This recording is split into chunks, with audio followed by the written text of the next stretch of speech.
Hello friends, स्वागत है आप सबका आपके अपने यूट्यूब चैनल पर। आज सामाजिक अध्ययन यानी कि एसएसटी सेट 3 को लेकर हाजिर हैं।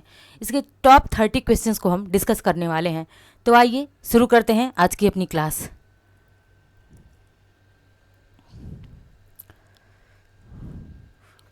पहला प्रश्न है कि शेर शाह की मृत्यु कहाँ हुई थी।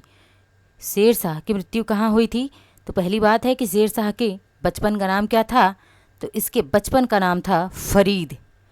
शेर शाह के बचपन का नाम था फरीद। और शेर शाह की मृत्यु कहाँ होती है?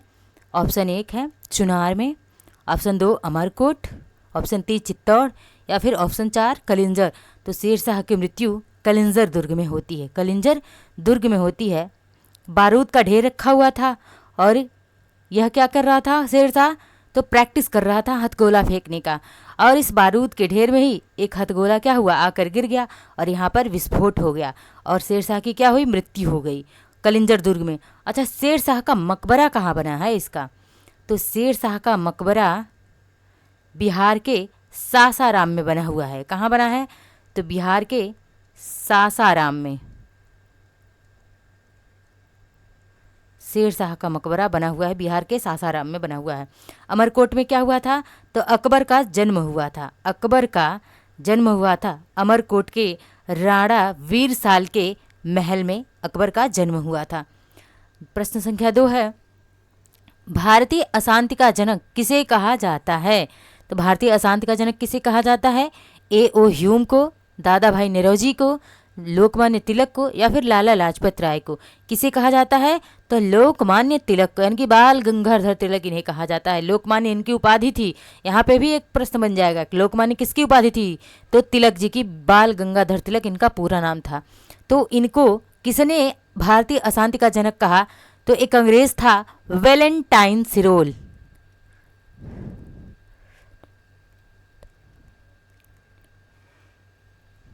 वेलेंटाइन सिरोल ने बीजी तिलक को क्या कहा था?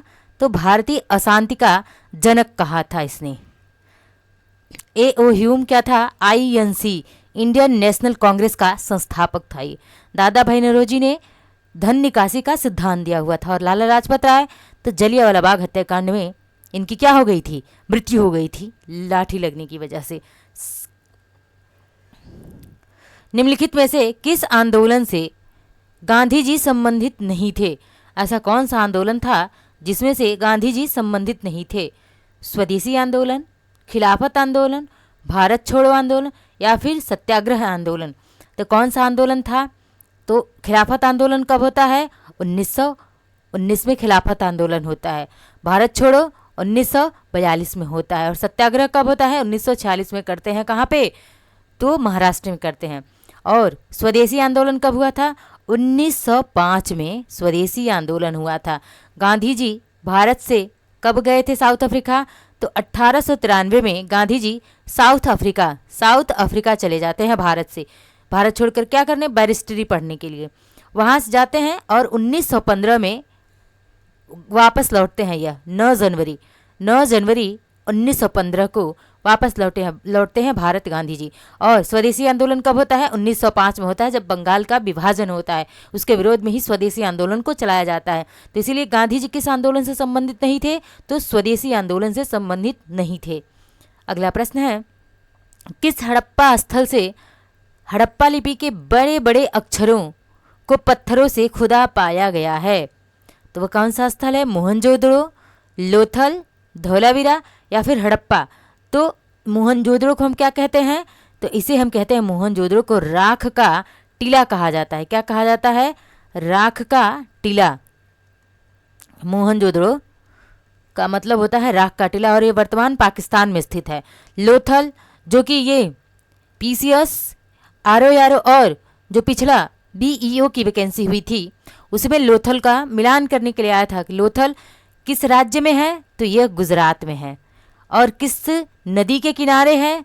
तो भोगवा नदी के किनारे है लोथल। भोगवा नदी के किनारे बसा हुआ है ये लोथल। धौलावीरा कहाँ है? तो ये भी गुजरात में है। और हड़प्पा कहाँ है? तो ये वर्तमान पाकिस्तान में है हड़प्पा। हमारा आंसर क्या होगा? तो धौलावीरा हमारा सही आंसर होगा कि धौलावीरा ही ऐसा हड़प्पाई स्थल है जहाँ से हड़प्पा लिपि के बड़े बड़े पत्थरों से खुदा पाया गया है। कहाँ से? धौलावीरा से। आते हैं अगले प्रश्न पर। अजातशत्रु संघ पर अधिकार करना चाहता था। अजातशत्रु जो है किस पर? तो वज्जी संघ पर। वज्जी संघ पर यह बहुत पहले से ही अधिकार करना चाहता था। उसने अपने मंत्री, इसके मंत्री का नाम भी पूछा गया है। इसके मंत्री का नाम क्या था? तो वरस्कार था। क्या था? इसके मंत्री का नाम था वरस्कार। पूछा गया है परीक्षाओं में अजातशत्रु के मंत्री का नाम। तो इसने अपने मंत्री वरस्कार को किसके पास सलाह के लिए भेजा था कि वज्जी संघ को इस पर अधिकार कर लिया जाए? तो महावीर स्वामी के पास, बुद्ध के पास, या सेनापति, या फिर प्रधानमंत्री के पास। कहाँ भेजा था इसने सलाह के लिए? तो महात्मा बुद्ध के पास भेजा हुआ था। महावीर किससे संबंधित हैं? तो महावीर जो है, महावीर स्वामी जैन धर्म के अनुयायी थे। क्या थे? जैन धर्म के संस्थापक थे ये। जैन धर्म में कितने तीर्थकर हुए? तो कुल 24 तीर्थकर हुए थे। अंतिम तीर्थकर कौन थे? तो ये महावीर स्वामी ही 24वें अंतिम थे। अगला प्रश्न है, निम्न श्रेणी के तहत शामिल थे। निम्न श्रेणी के तहत में किसको शामिल किया जाता था? शासक को, शिल्पकार को, कृषक, या फिर पशुपालक को। तो निम्न श्रेणी में जो है शिल्पकार को शामिल किया जाता था। अगला प्रश्न है 7वां, सर्वाधिक मनसबदार किसके दरबार में थे? सर्वाधिक मनसबदार किस शासक के दरबार में थे? अकबर के, शाहजहां, औरंगजेब, या फिर जहांगीर। तो अकबर की बात कर लेते हैं। तो अकबर जो है, अकबर का काल जो है साहित्य का स्वर्ण काल कहा जाता है। क्या कहा जाता है? तो अकबर के काल को हम साहित्य का स्वर्ण काल कहते हैं। इसके दरबार में,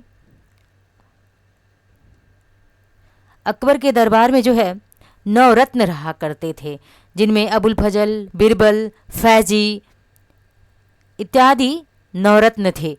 मुल्ला दो प्याजा ये सभी क्या थे? इसके नवरत्न थे। और शाहजहां की बात करते हैं तो शाहजहां के काल को हम स्थापत्य कला का स्वर्णकाल कहा जाता है। जहांगीर की बात करें तो इसने क्या करी थी? जहांगीर ने आगरे में न्याय की जंजीर लगवाई थी।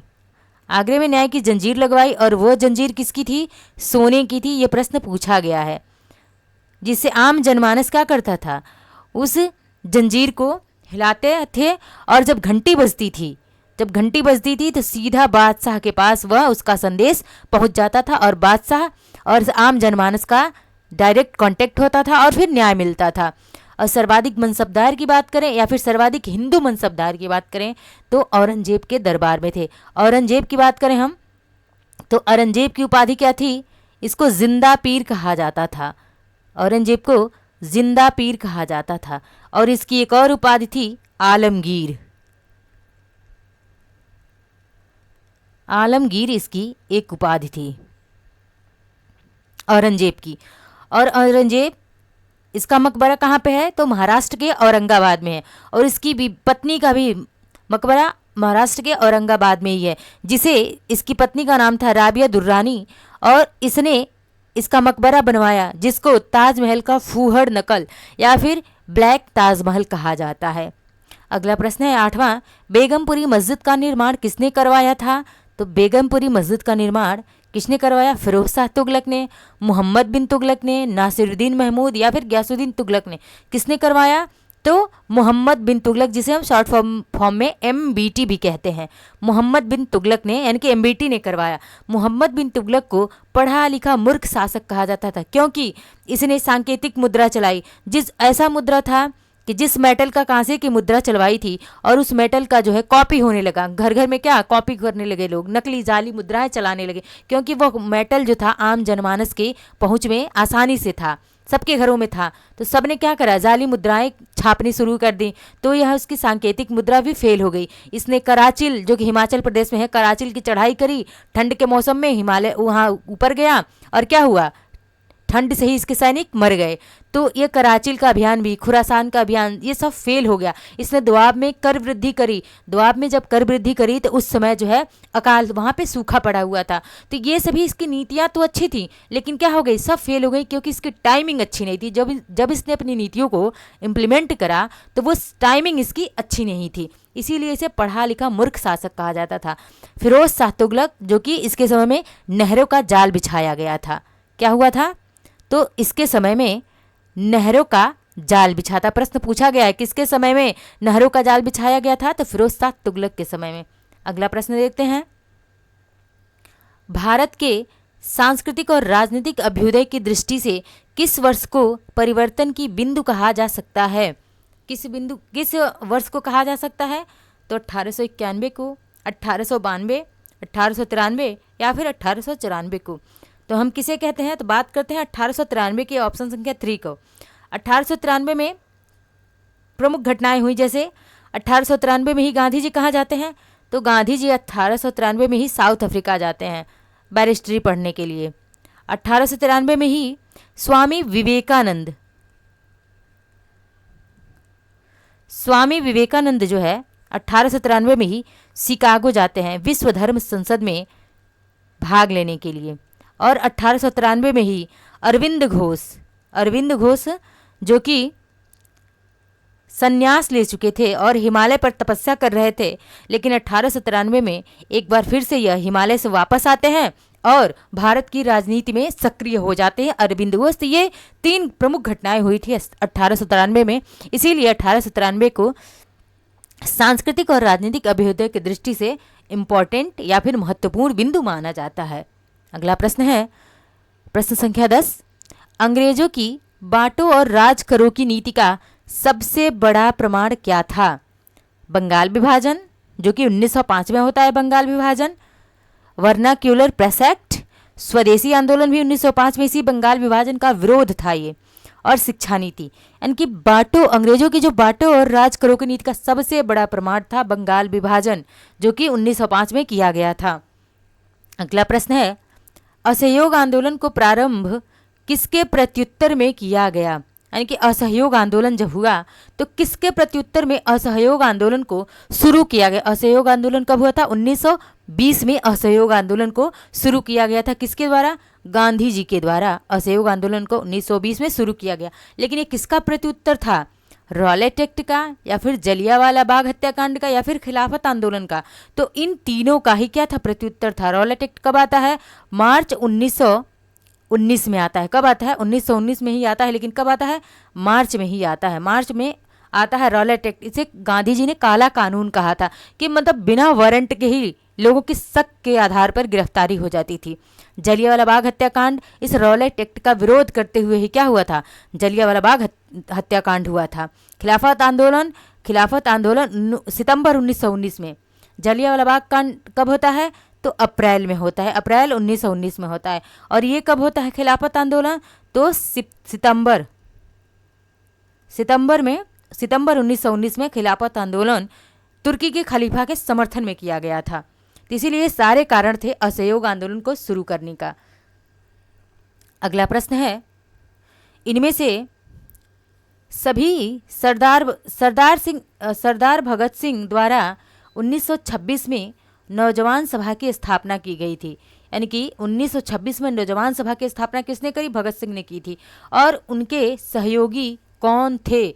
तो यहाँ पे प्रश्न में ही एक प्रश्न बन जाता है कि क्या, कि नौजवान सभा की स्थापना किसने की? भगत सिंह ने किया। कब किया था? 1926 में किया था। अब इनमें कौन कौन इनके सहयोगी कौन थे? तो छबील दास, यशपाल या फिर सचिंद्र सान्याल। कौन थे? तो छबील दास थे और फिर यशपाल थे। अगला प्रश्न है, रेजिडेंसी का तात्पर्य था, यानी कि रेजिडेंसी का मतलब क्या होता था?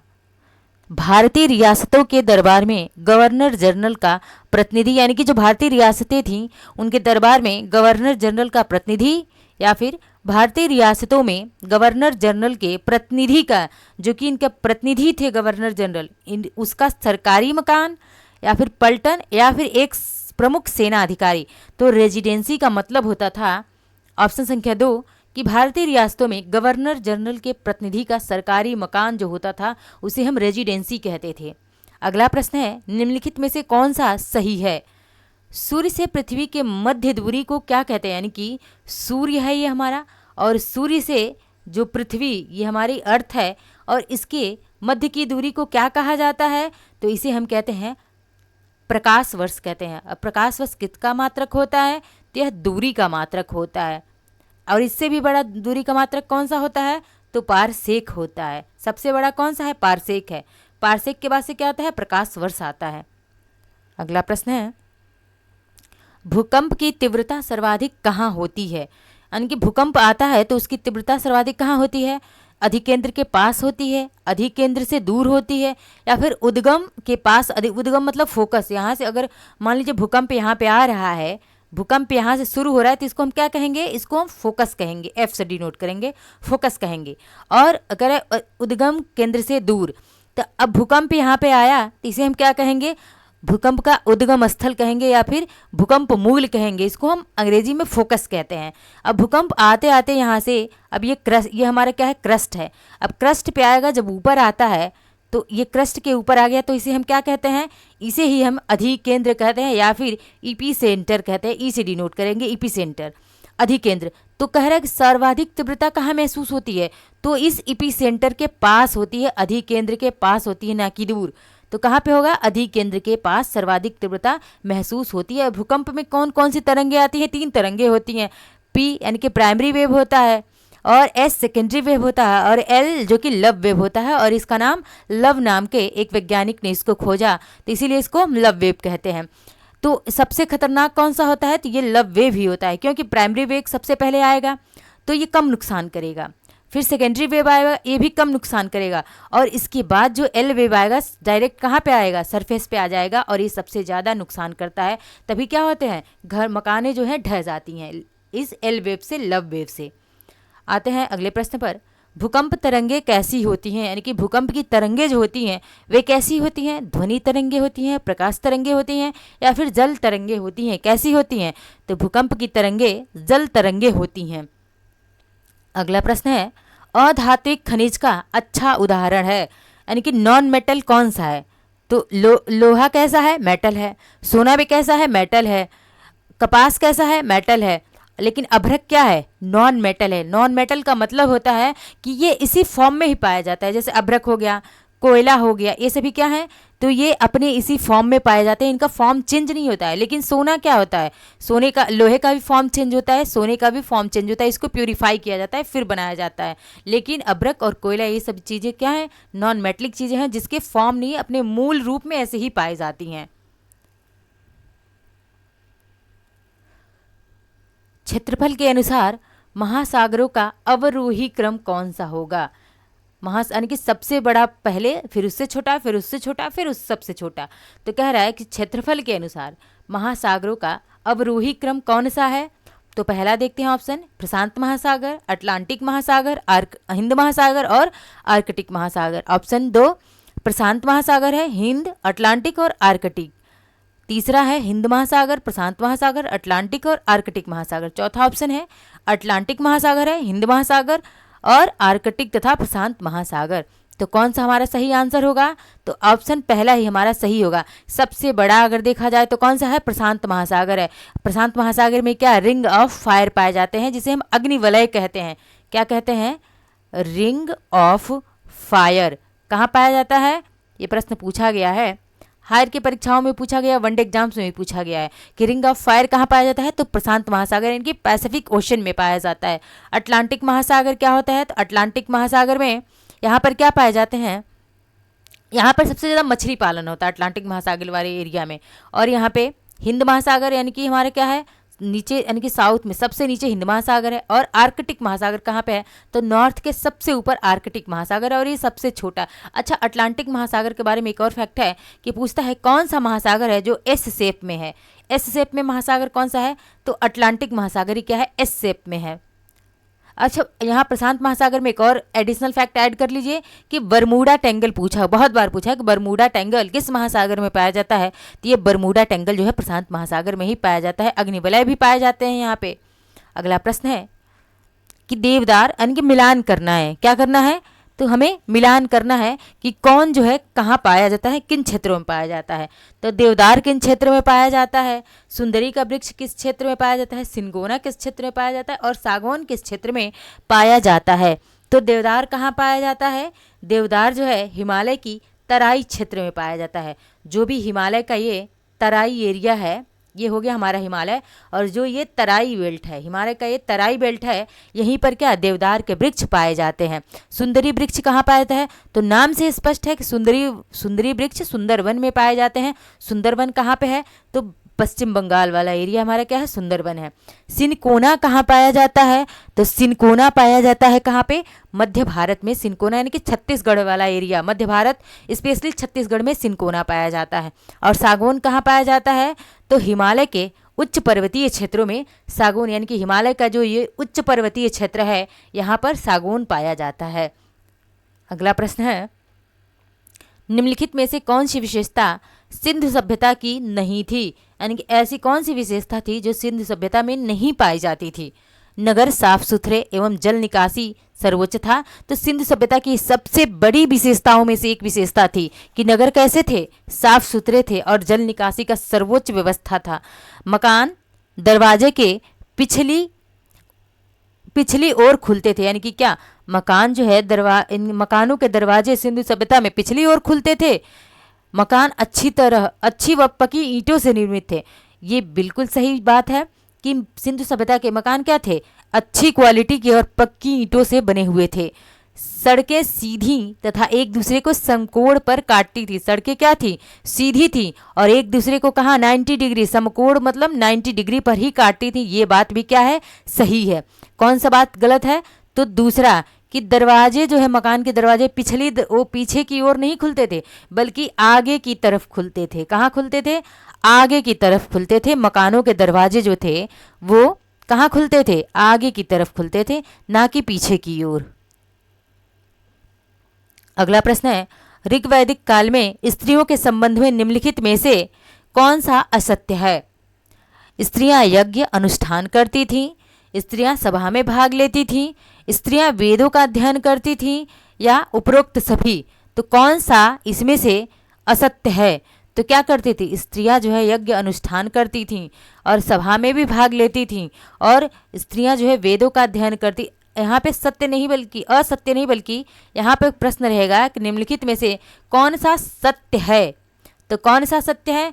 तो ऋग्वैदिक काल में स्त्रियों को पूरी आज़ादी थी कि वे यज्ञ करें, अनुष्ठान करती थीं, सभा समितियों में भी भाग लेती थीं, और स्त्रियां जो है वेदों का भी अध्ययन करती थीं। लेकिन यहाँ पे क्या होगा हमारा प्रश्न? उपरोक्त सभी हमारा क्या होगा? सही आंसर होगा। कौन सा सत्य है? तो ये तीनों चीज़ें सही हैं। ऋग्वैदिक काल में स्त्रियों को बहुत सारी स्वतंत्रताएं थी, जैसे कि इसी समय गार्गी हुई, अपाला हुई, घोषा हुई, ये सभी क्या थीं? ये सभी ऋग्वैदिक काल की प्रमुख विदुषियाँ थी, विद्वान महिलाएं थीं। अगला प्रश्न है, निम्नलिखित में से कौन सा महमूद गजनवी के आक्रमण का कारण नहीं था? महमूद गजनवी के आक्रमण का कारण कौन सा नहीं था? तो वह यहाँ धन एकत्रित करने आया था। इसका एकमात्र ही उद्देश्य था कि वह धन लूटने आया था, लुटेरा था और धन लूटने ही आया था। इसका उद्देश्य भारत में साम्राज्य स्थापित करना तथा ईरानी संस्कृति का प्रसार करना था। इसका उद्देश्य भारत में इस्लाम का प्रसार करना था। वह यहाँ मंदिरों को लूटने आया था, मंदिरों को बिल्कुल लूटने आया था, और उसका उद्देश्य भारत में इस्लाम का प्रसार करना भी था। पर इसका उद्देश्य क्या नहीं था? इसका उद्देश्य भारत में साम्राज्य स्थापित करना और ईरानी संस्कृति का प्रसार करना नहीं था। वह कहीं से भी महमूद गजनवी साम्राज्य स्थापित करना, साम्राज्य का विस्तार करना बिल्कुल नहीं चाहता था। वह सिर्फ और सिर्फ लूट और इस्लाम का प्रचार करना चाहता था। अगला प्रश्न है, मोहम्मद बिन तुगलक के विषय में क्या सत्य नहीं है? मोहम्मद बिन तुगलक को हम शॉर्ट में MBT से डिनोट करेंगे, MBT बोलेंगे इसको। तो MBT के विषय में क्या सत्य नहीं है? उसने खुरासान, इराक एवं ट्रांस आसियान को जीतने की योजना बनाई थी, बिल्कुल बनाई थी, और यह योजना क्या हो गई थी? उसकी फेल हो गई थी। चीन से मोहम्मद बिन तुगलक के राजनीतिक संबंध थे। इसने चीन में एक अपना दूत मंडल भेजा था। सल्तनत के इतिहास में सबसे कम विद्रोह उसी के समय में हुए थे। उसने इब्न बतूता को राजदूत बनाकर चीन भेजा था। बिल्कुल भेजा था। इब्न बतूता, इनकी फेमस पुस्तक क्या है? रिहला है। ये पूछा गया है कि रिहला के रचयिता कौन है? तो इब्न बतूता। और ये कहाँ के थे इब्न बतूता? तो मोरक्को के निवासी थे। मोरक्को के निवासी थे और इन्होंने रिहला नामक बुक लिखी थी। तो कौन सा सही नहीं है मोहम्मद बिन तुगलक के बारे में? तो इस सबसे कम विद्रोह इसके काल में हुए थे, यही सही नहीं है। सल्तनत काल में सबसे कम विद्रोह इसी के काल में हुए थे, ये सही नहीं है। इसके काल में बहुत विद्रोह हुए थे और सारे विद्रोह में ये हारता गया और ये सबसे पढ़ा लिखा मूर्ख शासक था, क्योंकि इसने एक भी विद्रोह को दमन न कर पाया। एक गहरी घाटी जिसकी विशेषता सीढ़ी नुमा खड़े दल होते हैं, किस नाम से जानी जाती है? किस नाम से जानी जाती है एक गहरी घाटी? और इसकी विशेषता क्या है कि सीढ़ी नुमा खड़े दल होते हैं। उसे हम क्या कहते हैं? उसे हम कैनियन कहते हैं। क्या कहते हैं? कैनियन कहते हैं। अगले प्रश्न पर बढ़ते हैं। तापमान का हाल किस मंडल में होता है? यानी कि तापमान का जो हाल, तापमान घटना बढ़ना, वो किस मंडल में होता है? तो आयन मंडल में, समताप मंडल में, या फिर क्षोभ मंडल में। तो कहाँ पे होता है तापमान का हाल? क्षोभ मंडल में होता है। जितनी भी मौसमी घटनाएं होती हैं मौसम से संबंधित, ठीक है, जितनी भी मौसमी घटनाएं होती है मौसम से, जैसे कि आंधी आना, तूफान आना, वर्षा आना, ओला, ये सभी, तुषार, ये सभी कहाँ होता है? क्षोभ मंडल में ही होता है। समताप मंडल, जिसे हम अंग्रेजी में स्ट्रेटोस्फीयर कहते हैं, यहाँ पे क्या होता है?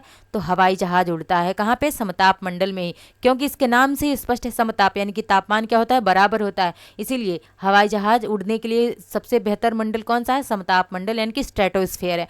आयनोस्फीयर में क्या होता है? आयन मंडल है। यहाँ पे आयनिक वेव्स आती हैं। क्या होती हैं? आयनिक लहरें आती हैं आयनोस्फीयर में। और ये थर्मोस्फीयर का भाग होता है आयन मंडल। हिमालय की नदियों के संबंध में क्या सत्य नहीं है? जो हिमालय की नदियाँ, हिमालय से जो नदियाँ निकल रही हैं, उद्गमित हो रही हैं हिमालय से जो नदियाँ, उसके बारे में कह रहा है क्या सत्य नहीं है? तो यह 12मासी नदियाँ हैं। बिल्कुल सही बात है। हिमालय की नदियाँ क्या है? 12मासी हैं। इनको सदा नीरा कहा जाता है। सदा नीरा कहा जाता है। क्यों? क्योंकि साल भर इन नदियों में जल भरा होता है, कभी ये नदियाँ सूखती नहीं हैं। इसीलिए हिमालयी नदियों को 12मासी या फिर सदा नीरा कहा जाता है। यह गहरे गार्ज बनाती हैं। बिल्कुल ऊंचाई से बहती हैं तो ये गहरे गार्ज बिल्कुल बनाती हैं। इनके बेसिन व अपवाह क्षेत्र बहुत बड़े होते हैं।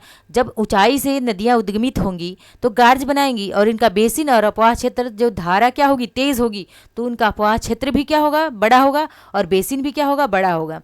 ये नदियाँ मुख्यतः वर्षा पर निर्भर करती हैं। यही बात क्या है? गलत है। यही सत्य नहीं है कि ये नदियाँ जो है वर्षा पर निर्भर नहीं करती। ये सदा नीरा है और साल भर इसमें जल भरा होता है। जैसे गंगा हो गया, यमुना हो गए, जो है हमारी भागीरथी, ये सभी नदियाँ क्या है? सदा नीरा नदियाँ हैं। किसी राज्य का राज्यपाल बनने के लिए कुछ योग्यताएं आवश्यक होती हैं। निम्नलिखित में से कौन सा उन योग्यताओं में से सही नहीं है? यानी कि राज्यपाल बनने के लिए कौन सी योग्यता जो है नहीं चाहिए, नहीं सही है? वह भारत का नागरिक है। बिल्कुल होना चाहिए भारत का नागरिक। आयु कितनी वर्ष होनी चाहिए? 35 वर्ष। ये बहुत बार पूछा गया, राज्यपाल की आयु को बहुत बार पूछा गया। राज्यपाल की आयु कितनी वर्ष? तो 35 वर्ष होनी चाहिए। कंफ्यूज नहीं होना है कि 30 वर्ष, 35 वर्ष ही है। वह संसद सदस्य का या विधान मंडल का सदस्य हो। वह किसी लाभ के पद पर ना हो। लाभ के पद पर भी नहीं होना चाहिए। हमारा सही आंसर क्या होगा? ऑप्शन संख्या 3, यानी कि वह संसद या राज्य विधान मंडल का सदस्य हो। नहीं, बल्कि राज्य विधान मंडल का नहीं, सदस्य ना हो। यहाँ पे होना चाहिए कि वह संसद या राज्य विधान मंडल का सदस्य ना हो। 1 रुपए के नोट पर किसका हस्ताक्षर होता है? तो 1 रुपए के नोट पर कौन हस्ताक्षर करता है? आरबीआई का गवर्नर, या वित्त मंत्रालय का सचिव, या केंद्रीय वित्त मंत्री, या फिर वित्त आयोग के अध्यक्ष। कौन 1 रुपए के नोट पर किसके हस्ताक्षर होते हैं? तो सचिव, यानी कि वित्त मंत्रालय के जो सचिव होते हैं उनके हस्ताक्षर होते हैं 1 रुपए के नोट पर। अगला प्रश्न है, राजा राम मोहन राय ने अपनी किस साधारण काम के खातिर भारतीय इतिहास में अपनी पहचान बनाई? उनका मुख्य काम किस दिशा में था? उनके तो बहुत सारे काम थे, लेकिन क्या उनका मुख्य यानी कि प्रमुख काम के बारे में पूछ रहा है। तो उन्होंने धर्म को ऊंचा उठाया, समाज सुधार, या फिर शिक्षा, या अंग्रेजों का परिचय। ये सारे काम राजा राम मोहन राय ने इन सारे टॉपिक पे काम किया। लेकिन प्रश्न में क्या पूछ रहा है कि भारतीय इतिहास में अपनी पहचान बनाई, उनका मुख्य काम, प्रमुख काम पूछ रहा है। तो उनका एक मुख्य काम था क्या? समाज सुधार। राजा राम मोहन राय ने क्या करा? सती प्रथा का अंत करवाया था 1829 में। कब करवाया था? 1829 में। विलियम बेंटिक कौन था? विलियम बेंटिक था उस समय, और उसने राजा राम मोहन राय के प्रयासों से सती प्रथा का क्या करा? अंत करा था। सती प्रथा का अंत किया था इन्होंने। भारत के राष्ट्रपति की स्थिति है, यानी कि भारत में जो हमारे राष्ट्रपति हैं उनकी स्थिति क्या है? तो वह कार्यकारी प्रधान है, संविधान के प्रधान होते हैं, या नाम मात्र के प्रधान होते हैं, या वास्तविक प्रधान होते हैं। तो भारत में राष्ट्रपति की स्थिति क्या है? भारत में राष्ट्रपति की स्थिति नाम मात्र का प्रधान, वह सिर्फ और सिर्फ नाम मात्र के प्रधान होते हैं। वास्तविक प्रधान कौन होते हैं? वास्तविक कामकाज कौन देखते हैं? तो पीएम देखते हैं, प्रधानमंत्री। लेकिन ये क्या होते हैं? राष्ट्रपति नाम मात्र के प्रधान होते हैं। तो ये थे हमारे super 30 questions. I hope explain करने से मैंने बहुत सारे क्वेश्चंस एक्स्ट्रा बता दिए हैं। तो क्लास पसंद आई हो तो लाइक, शेयर, सब्सक्राइब, कमेंट ज़रूर करें। धन्यवाद।